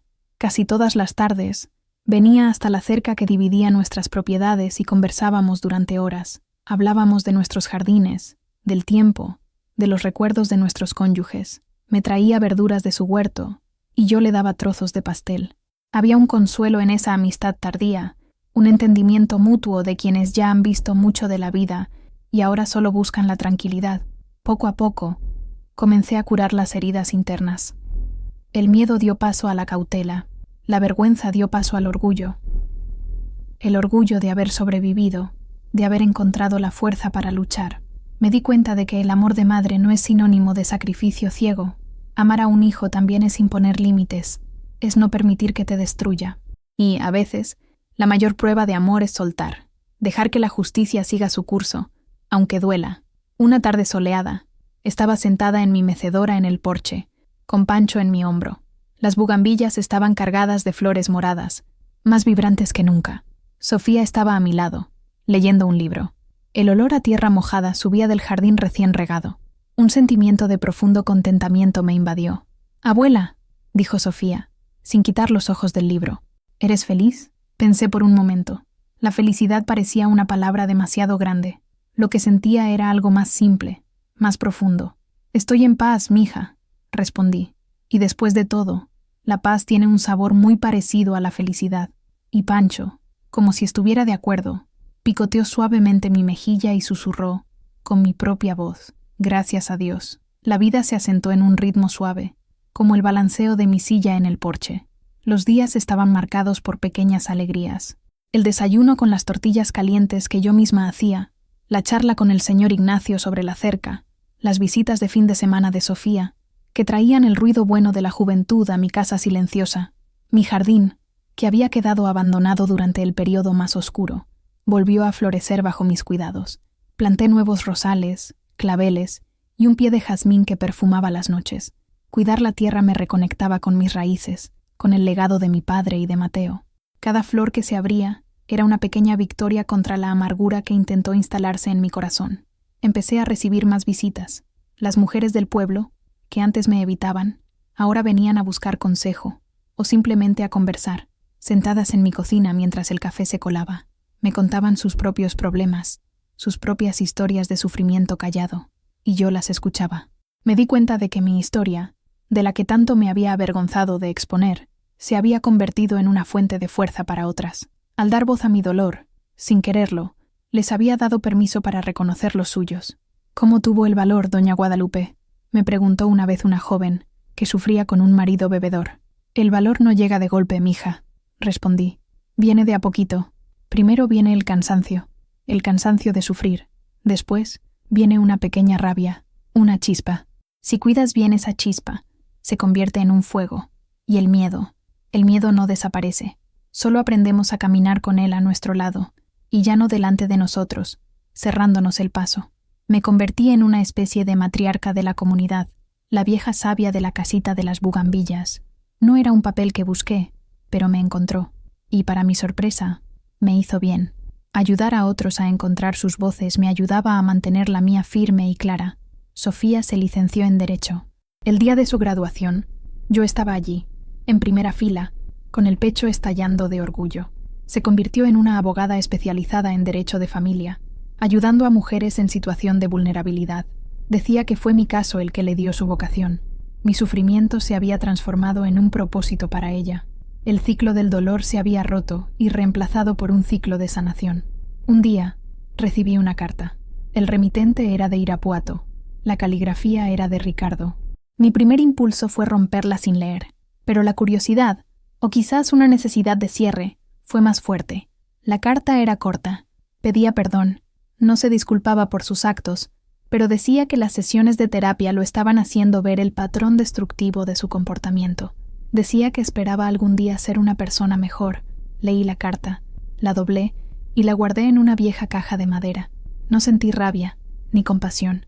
Sentí nada. Él era un capítulo cerrado de mi vida. Le deseaba paz, pero una paz muy lejos de mí. El perdón, decidí, era algo que me daría a mí misma. El perdón por haber tardado tanto en defenderme, por haber amado de forma tan ciega.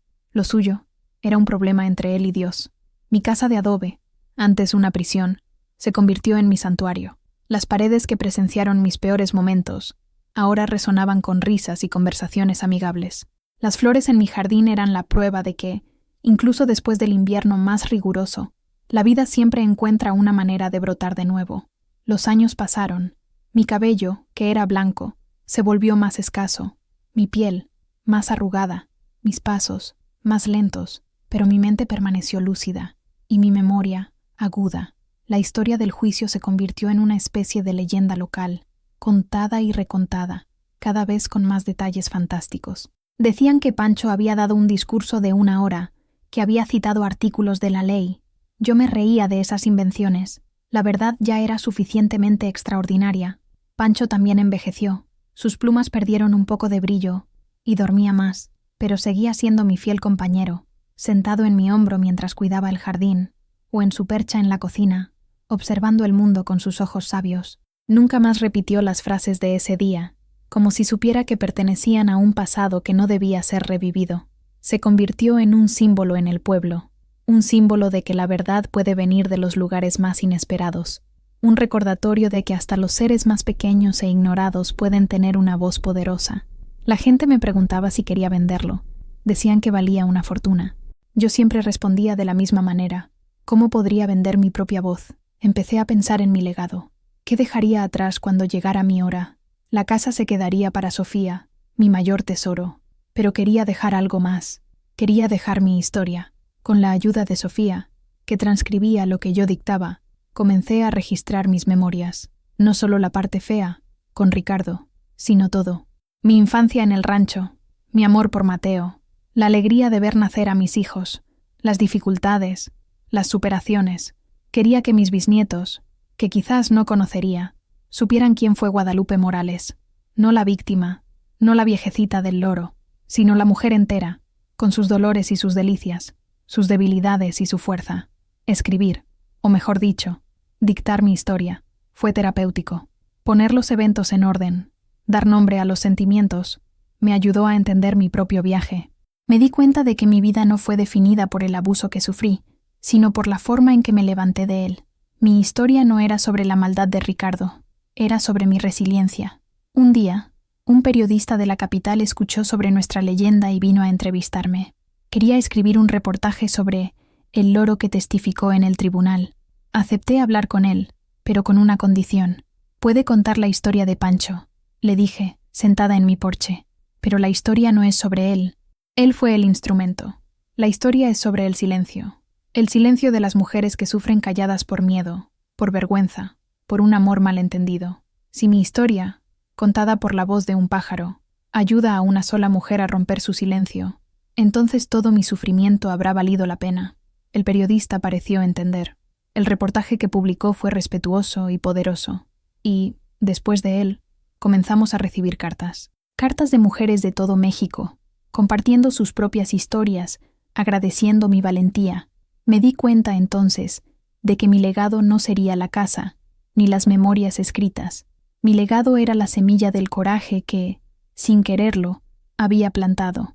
Y el legado de Pancho, mi pequeño héroe de plumas, era la prueba de que, para que la verdad salga a la luz, a veces, todo lo que se necesita es alguien, o algo, dispuesto a repetir, palabra por palabra, el sonido de la injusticia. Hoy, con 86 años, miro hacia atrás y veo una vida larga, tejida con hilos de sol y de sombra. Estoy sentada en mi mecedora, la misma en la que mi madre me amamantó, la misma en la que acuné a mis hijos. El sol de la tarde de Guanajuato calienta mis huesos cansados. El olor a jazmín viene del jardín. Sofía está casada ahora, con un buen muchacho. Vive en Querétaro, pero viene a verme todos los fines de semana. Hace unos meses me dio la mayor alegría de mi vejez. Estoy esperando mi primer bisnieto, una niña. La llamarán Guadalupe. La noticia me llenó de una emoción que se desborda, un círculo que se cierra, una nueva Guadalupe que, espero, crecerá en un mundo donde las mujeres no necesiten esperar 80 años para encontrar su voz. El señor Ignacio se fue el año pasado. Murió en paz, durmiendo en su cama. Echo de menos nuestras conversaciones sobre la cerca, pero estoy agradecida por la amistad que me ofreció cuando más lo necesité. Su jardín ahora está un poco descuidado, pero a veces voy y riego sus rosales, en su memoria. ¿Y Ricardo? No tengo noticias de él desde hace años. Supe, por un pariente lejano, que sigue en Irapuato, que tiene un empleo sencillo y vive una vida discreta. Espero que haya encontrado algo de paz. No por él, sino porque el rencor es un veneno que uno se toma esperando que el otro muera. Y yo elegí vivir. Pancho está aquí, en mi hombro. Está muy viejito. A veces, apoya la cabeza en mi rostro y duerme un sueño ligero. Somos dos viejos compañeros de guerra, disfrutando de la calma después de la batalla. Mi historia puede parecer increíble, y para ser honesta, a veces, incluso a mí, me parece un sueño extraño. Pero cada arruga en mi rostro, cada flor en mi jardín, cada latido de mi corazón es una prueba de que fue real. Aprendí que la familia no es solo la de sangre, es la que uno elige, la que nos apoya.